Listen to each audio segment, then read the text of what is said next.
This is The Three Musicians by Pablo Picasso in 1921. This painting is a part of the Modernist module.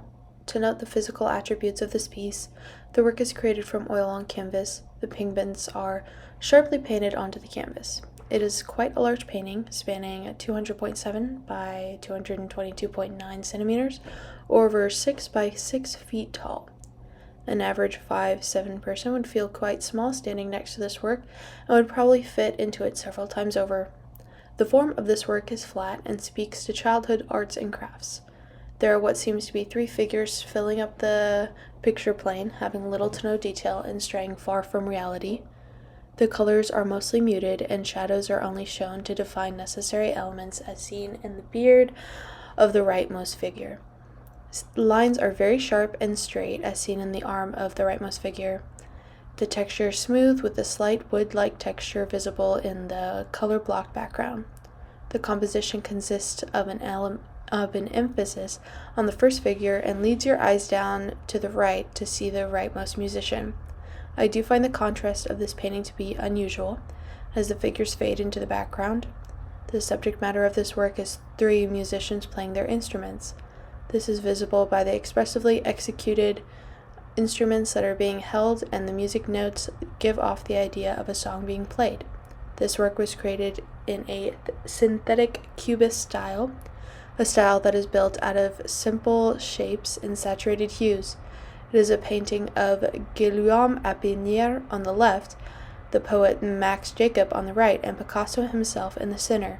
This work was a part of Picasso's evolution during World War I into large oil paintings that enabled him to experiment with decorative symbols and become more profitable.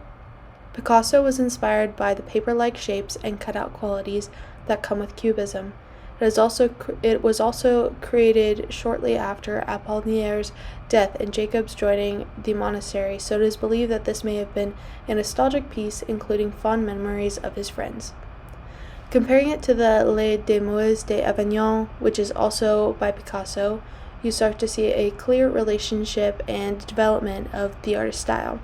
Picasso's destruction of illusion and space is seen in both paintings, as seen as Les Demoiselles d'Avignon, where the women will be cut off and flatly shaded. A more simplistic and less textural painting is seen in Demoiselles d'Avignon, consisting of light and white and three musicians exploring deep blacks and browns. This is Digiota Automaria by Anna Atkins, created in 1853. This photograph is a part of the early photography module. The physical attributes of this piece create a cyanotype that is 25.3 by 20 centimeters, or about the size of a standard book. Cyanotypes were created by using light to leave imprints onto a page. The form of this work is best noted in the central form.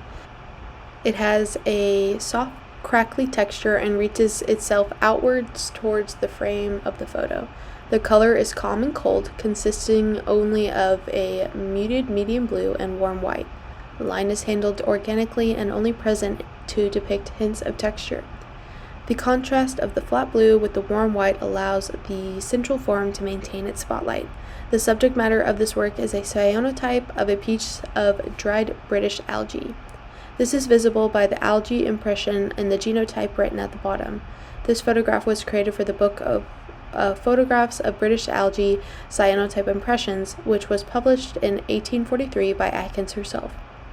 This photograph is a part of a series of botanical studies created shortly after the invention of the photograph. The invention of cyanotypes allowed for an affordable and faster method of illustrating botanical species.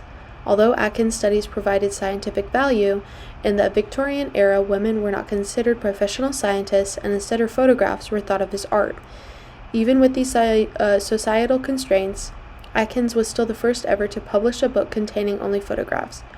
Her intention for Digiota Automaria and her book was to depict botanical species accurately and collect them for scientific and educational purposes. Comparing this to Polypodium Phaeopteris, which is also by Anna Atkins, you are able to see her consistent methodology for capturing photographs of plants.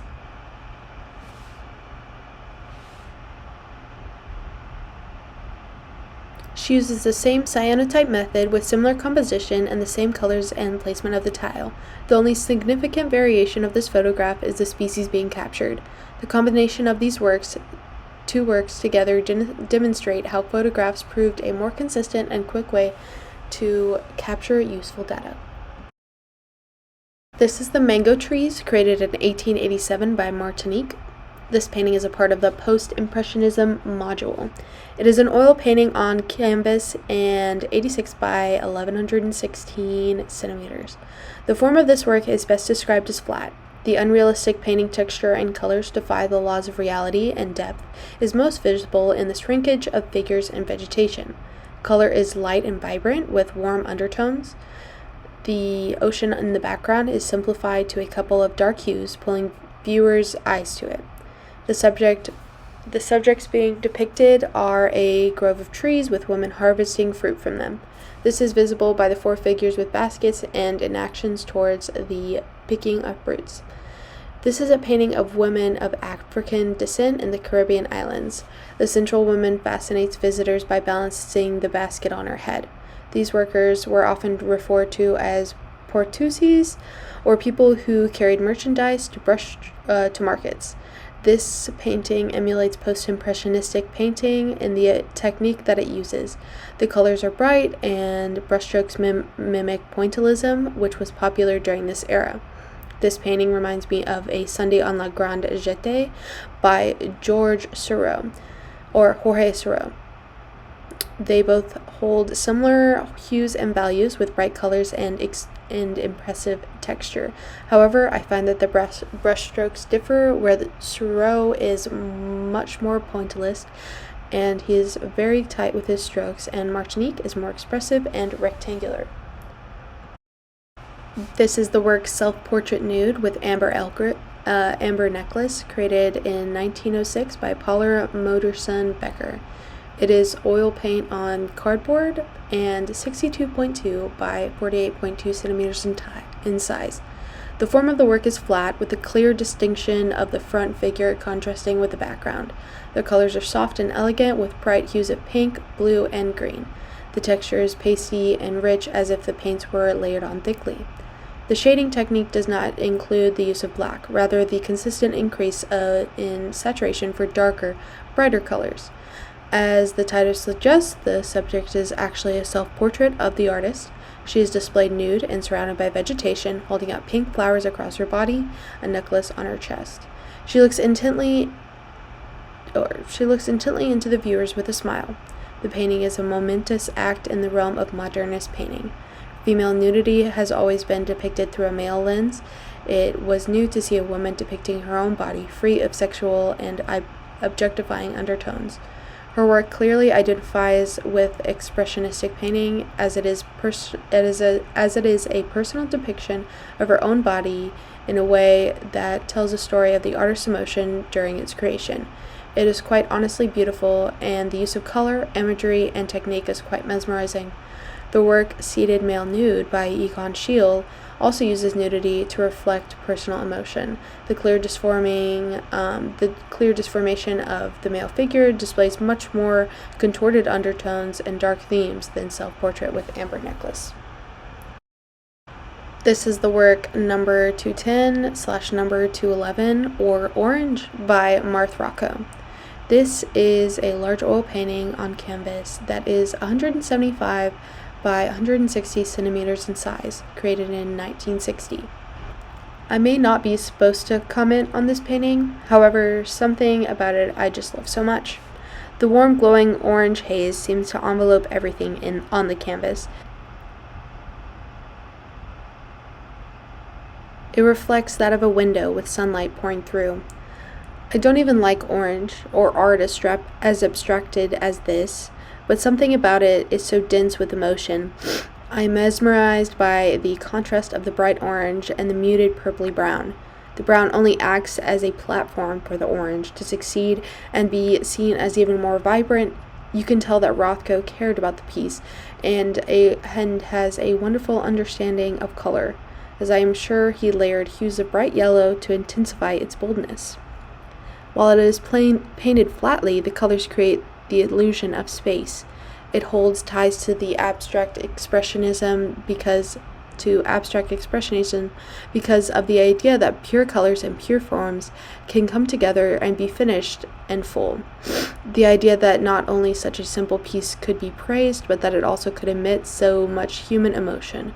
Rothko was making references to art and how it could be seen as spiritual, however, not directly tied to any particular religion. Looking at the painting Autumn Rhythm by Jackson Pollock, a completely different form of abstraction can be seen. The seemingly random splashes of paint create for a very dynamic meditation, yet when reading into the work you are able to see an intentional meaning behind it. Rothko is similar in this way because he uses simple form to evoke an intended meaning. The previous works have been collected together in the narrative of my art exploration. They all come from differing artists and eras, with different styles and techniques. I chose all the pieces because I admire them, not just because they look nice, but because of qualities that I strive to reproduce in my own art. I have always struggled with the abstraction of forms and creating emotion out of my work. These pieces are great examples of that quality. It is quite remarkable to see the many different ways that forms can be manipulated and how emotion can be pulled from so much as a couple of colors.